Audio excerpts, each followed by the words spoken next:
അത്യുന്നതങ്ങളിൽ ദൈവത്തിന് മഹത്വം, ഭൂമിയിൽ ദൈവപ്രസാദമുള്ള മനുഷ്യർക്ക് സമാധാനം. വർഷങ്ങൾക്ക് മുമ്പ് നമുക്ക് ലഭിച്ച സമാധാനത്തിൻ്റെ ആശംസ 2000 വർഷങ്ങൾക്കിപ്പുറവും ഈ സമാധാനം ജീവിതത്തിൽ അനുഭവവേദ്യമാക്കുവാനായിട്ട് നമുക്ക് സാധിക്കുന്നില്ല എന്നുള്ളത് ഒരു യാഥാർത്ഥ്യം തന്നെയാണ്.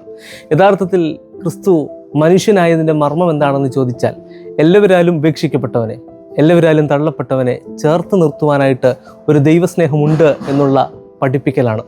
ക്രിസ്തുവിനെ കണ്ടവരും ക്രിസ്തു കണ്ടവരും ചേർന്നാണ് രക്ഷാകര പദ്ധതിയുടെ ഭാഗമായിട്ട് മാറുന്നത്.